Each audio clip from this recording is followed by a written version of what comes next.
It's patch 1.3. Ningguang has gone from like insane tier to like insane tier. So we're going over all the stuff you guys need to know starting right now. Obviously, let's get right into it. If you want to see more Genshin Impact content, coverage, all of the good stuff, you guys know what to do. Hit that sub button. Throw them fire comments down there as well about how much you're excited to use Ningguang. She's 80 and she's going to do a bunch of damage in this video. So artifact selection right away. There's two sets that you guys should be looking to use when using this character. Now you can be either mixing and matching them or wearing the 4-piece. And this is going to be either the Archaic Petra set or the Noblesse Oblige set. Both these sets are insane. If you want the most personal damage like I'm doing here, you do 2 and 2. Why is that? Archaic Petra, 15% Geo damage bonus. All the damage that she does is Geo, and so it's good for her. Simple, right? Insane. But also the Noblesse Oblige 2-piece, that is going to give you 20% extra elemental burst damage. It's going to be really good for her because her elemental burst Star Shatter is very good. Is very good. Your secret is safe with me. 165% damage per gem. And the way that you do the most damage with this, if you're new to using Ningguang, you want to throw down her Jade Screen first and then use Star Shatter because you throw more Jade's gems with the detonation of the screen. The Star Shatter will blow it up if it's out on the field. So make sure you have your E, throw it down, Star Shatter, you're good to go there. That's going to be insane there. But what about the 4-piece bonuses? When are you going to want to run the 4-piece bonuses? So if you're wearing the Archaic Petra 4-piece bonus, you want her to be losing a tiny bit amount of personal burst damage on her elemental burst, you can wear the full 4-piece here. And then if you pick up the elemental crystallized reaction crystal on Ningguang, right? Maybe you throw her normal attack out, you do a whole burst combo. The enemy had pyro on it from your pyro damage dealer. You run up before you swap her out. You get that pyro crystal. Your character is going to get 35% pyro damage bonus. So maybe you're running her as like a burst damage support character. That's going to be very good for you. They're going to get free 35% pyro damage for 10 seconds. Ningguang does her stuff. You pick up the crystal, you swap out, you're good to go there.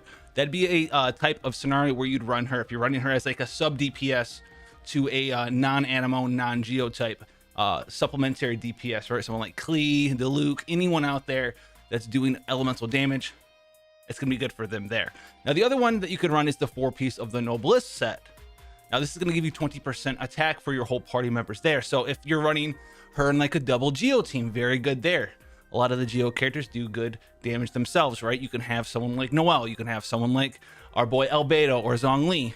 You want to run the full 4-piece Noblesse set there because you can't really do Geo crystal reactions and use the Archaic set. If you want to have more support damage for your Zhongli or Albedo or Noelle, you can go full 4-piece here. And when she uses her elemental burst, that's going to give your whole party a 20% attack buff. So you go in there, you do your combo, you swap out 20% attack bonus for your second Geo character. That's a nice thing to do there.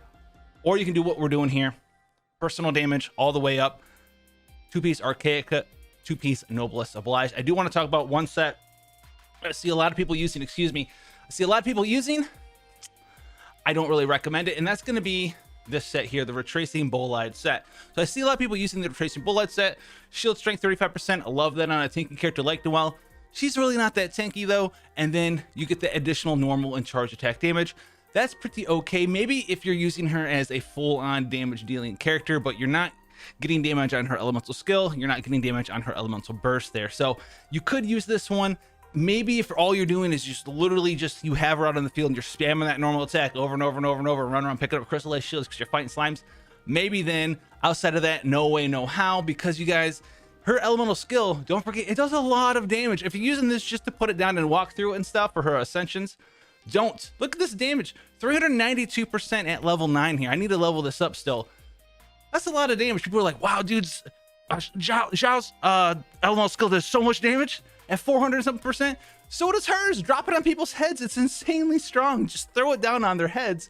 It's going to be awesome for you there. Now, 2 constellations to keep a lookout there if you're picking her maybe as your secondary character, right? From the event going on right now with the 1.3 patch update. Constellation 1 is very strong for her. Very good at make sure normal attacks do AoE damage. Constellation 2 is also very strong. These are 2 of her strongest ones right here.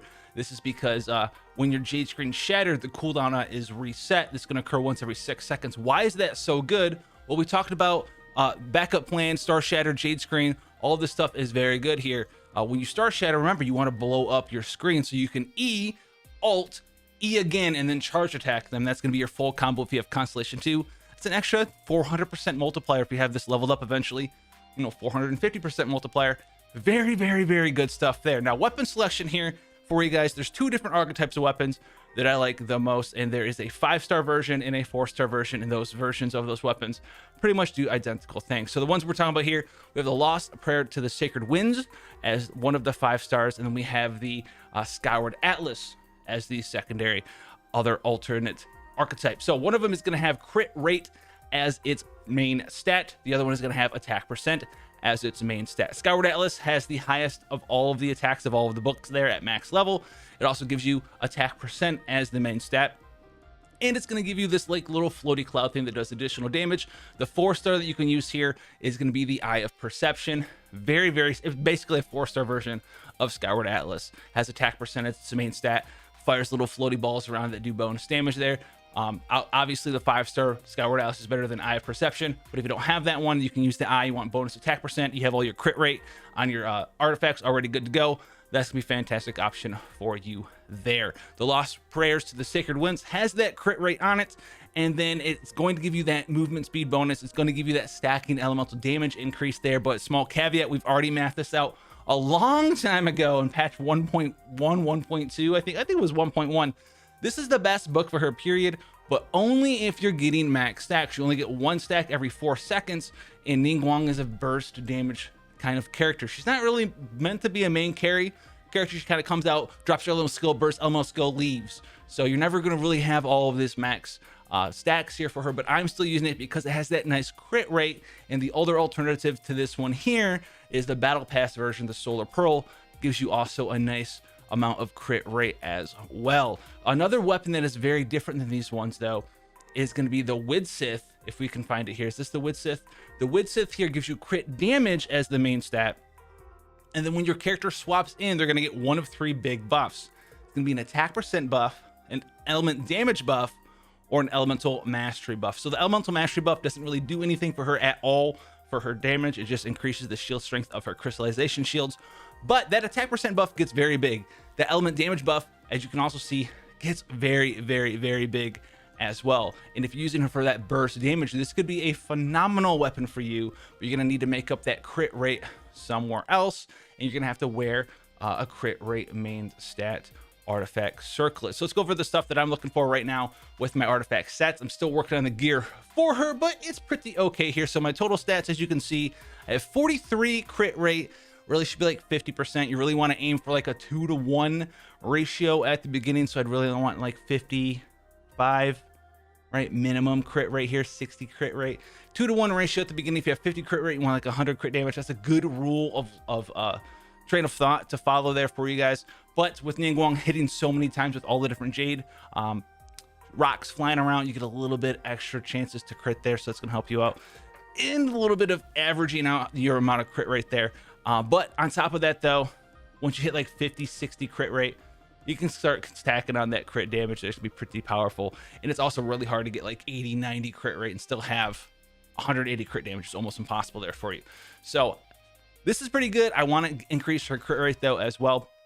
Crit damage is doing okay there, but most of this crit rate is coming from that book. So if I was using a 4-star book, we'd be using the Solar Pearl. Energy recharge, not so much there. And then the geo damage, we have 119% geo damage. Remember, she gains geo damage from her Ascension Awakenings. And then on top of that, we are using a Geo Goblets, which is going to help her out quite a bit there. It's going to give you 46%. And then remember, using Archaic Petra 2-piece as well. So that's going to help us out there on top of that. So we're using a crit damage circlet because we already have a significant amount of crit rate from our artifacts and weapons, a little bit from the substats here on this one as well. This is what I cobbled together. Pretty okay, nothing super crazy. 10% attack, some crit rate, and the substat as well, and some energy recharge. Geo damage, amazing. Some crit damage there as well. Kind of working with what we got here. Attack percent sands, those is what you want. So you want attack percent sands, geo damage goblet, and then either crit rate or crit damage circlet, depending on what sort of weapon you're using. If you're using those attack percent weapons, you're probably gonna need a crit rate circlet here. If you're using a crit rate weapon, probably use a crit damage circlet, and that's going to turn out quite well for you there. So the Royal Pocket Watch got some damage on it as well, and then we're using a Royal Plume here, attack percent crit damage, and then we're using Flower of the Crevice Cliff, crit damage as well. You're like, why is your gear so awful? Well, this is because, you know, she's my 4th Geo character I'm trying to gear up, and you guys know how it is with artifacts in Genshin Impact. Sometimes she's got to take what you get and use what you get, and it's my 4th Geo character, so she's using what I'm giving her. And you know what? She's still doing pretty powerful. Let's go use her and show you guys her in action. We're gonna be messing around the first floor of like Abyss 8, 9, 10, 11, 12, whatever it is. Full transparency, because I want to do the whole floor and do the other secondary team and make it more of a nightmare to edit. So you guys get a good taste of what she's gonna be doing for you guys over the course of the different floors here and how much she's hitting for. Remember, she's only 80 and she's not like plus 13 on all of her skills or anything, and she's still hitting for quite a bit of damage.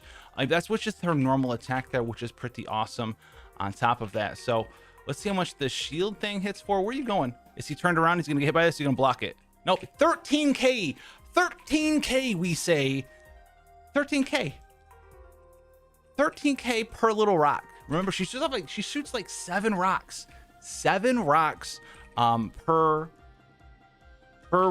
elemental burst that she does when you pop the jade screen. So you want to throw it on the jade screen, you want to walk through it, but you want to throw it on the jade screen, walk through it, and then you can throw it down again if you have constellation too. That's why I have that second charge there. So pretty powerful. We're not using any combos really with our team. We're not using Bennett ult or anything like that. We're just kind of giving you a quick presentation on this stuff. So let's see if we use all of our support skills, how much we can get her to hit for here. 34k there with her with her E. I told you guys that thing hits, we're hitting, yeah, 15k. That's very powerful. So that's quite a bit of damage from her E, all her elemental skills, all that good stuff. The other reason I don't do all of the floors when I'm doing like a showcase like this, and this is specifically about the Abyss, most times, maybe sometimes I have, but usually I try not to, is because you get those different floor buffs there that give you attack 20%, attack 40% when you know, you're over 50% HP and stuff like that, and that can actually really give you an unfair look at a character. Because you don't really know what they are, right? A lot of times they're edited out in different videos. So you don't really know, because it's me picking, well, what do I want? What do I want? What should we have here? Sort of thing. And that's really one of the more unfair things, more than floors, because everyone knows what the floors are, right? Unless you've never stepped foot in the Abyss before, you know what the floor damage bonus is. So most of the time, if we're doing something like that on the Abyss, because we're doing the whole thing, then we'll talk about it on top of that. So keep that in mind as well. Another instance and a reason. What are you doing over here, bro? About why we're not doing the whole thing. I won't lie though. It's majorly because I don't want to have to go through with the secondary team and edit out the extra team. So hey, keep that in mind as well, so you guys get to see more floors of the Abyss. Now there is another thing, if you guys don't know about Noelle, you can actually animation cancel her auto attack too. This is her normal attack speed, just spamming the attack button. It's very slow, so all you need to do to speed it up is hold forward and attack. And look how much faster this is. Or you can hold side, you can hold left, you can hold right. It's a lot faster that way. I don't know why I'm holding up my mouse to let you know that I'm clicking the button, but that's a thing that you can do. Everyone's favorite floor, floor 11. A little bit of the energy suckers over here. Feel like I'm playing a Dark Souls game, sucking my brain, sucking my energy away, throwing it all down. Big sad face. So we're just gonna drop everything, like right off the gate. Run through our thing. Got the Bennett ult up. How much? 17k. And these dudes are 88, so they actually out level us. I'm gonna get to throw that down. Boy, rude. So Bennett can throw his ulti out. I don't know why we're using Bennett ult on another character showcase, but hey, dude. So we're gonna drop this. Oh, we threw it on the flower, so it blew up. You gotta watch that when using it with multiple Geo characters. If you throw her wall on like Albedo's flower, or try to throw her wall on Zhongli's pillar, it's not gonna work out for you very well. Your wall is gonna blow up. So keep that in mind on top of that as well. So we pop this off. We need to kind of blow up this dude's barrier. I mean, we can do it with this. Oh, I got you baited. Do you see him go through his animation like 15 times to use his ult? Oh my goodness, man. Can we get some coding in the game so I can be lazy and not have to like aim my wall somewhere else? We were that far away, we still missed it. But it does kind of as a destruction, which is pretty nice. Yeah, I mean, so fun. Now this is the new floor 12-1, and so before anyone down there gets me with the the 75% geo damage bonus on the floor. It doesn't exist anymore. It's not a thing. There are no more bonuses on this floor anymore. But there are new bosses, and I think the first floor has the Geo Vishap dudes. And I don't want to be incorrect, but I want to say that they do take reduced geo damage. I could be wrong though, but I'm not sure. I think they do take reduced geo damage. They're also level 95, so they're going to take less damage from her regardless because she's 80, but not like a tremendous amount, just like a little amount. Maybe they don't take, it's hard to tell. Maybe they don't take reduced geo. See, we threw our thing on Bennett's flower there, or Bennett's flower, Albedo's flower, and it didn't do exactly what we wanted it to do. Another bonus of doing a triple geo team here, especially like this, is dude, it's all geo energy, baby. It's all geo energy, baby. You know, ride that elevator up, Albedo. Show them what it is. Oh dude, that's what I here. Okay, she's not, she's taking it up, and it's falling down. It's the all geo channel, baby. It's the all, dude, power to the geos. This is a little bit slower than I wanted. This is way slower than when I used Noelle, I won't lie. But whatever. Bye. Got him. Incredibly powerful, incredibly fun to play. She wasn't even maxed out. She's level 80. She's not even at full potential. We're doing 15k damage per gem on her ult. She shoots 7 of them off. That's a lot of damage. That's over 100k damage with 1 elemental burst. Her elemental burst has a pretty low cost here of only 40, tied for a couple of the other ones lowest in the game on a 12-second cooldown. Very, very, very, very strong elemental burst there. The geo changes, fantastic. One last thing, if you're using her strictly as a damage dealer, you want her to be your damage dealer, do pair her with another geo character. Doesn't matter who it is, whether it's Noelle, Albedo, our boy Zhongling, or not the Traveler. Don't do the Traveler. Don't do the Traveler. But Albedo, Zhongli, or Noelle, pick that to pair her up with, because you're gonna get that 20% geo imperil. That's gonna be awesome there. Also, if you have Zhongli, it's gonna be another 20% geo imperil. On top of that, it's gonna give you like another 10% imperil, because you're gonna be in the negatives for the most part. But very, very strong coupling there with her. Just pick another geo character. She's awesome. She's got them dragon claws. What more can you say about this character? She's very, very good. Hopefully you guys found everything you wanted to in this video. If you guys want to see more Genshin Impact content coverage, do hit that subscribe button. We put out a bunch of great content, and there's always a bunch of great people down in the comment section below. So why don't you go be one of those people and chat it up about how you've been playing with Ningguang or whatever other character is tickling your fancy currently in Genshin Impact. Until then, have fun out there, guys, and I'll see you in the next one.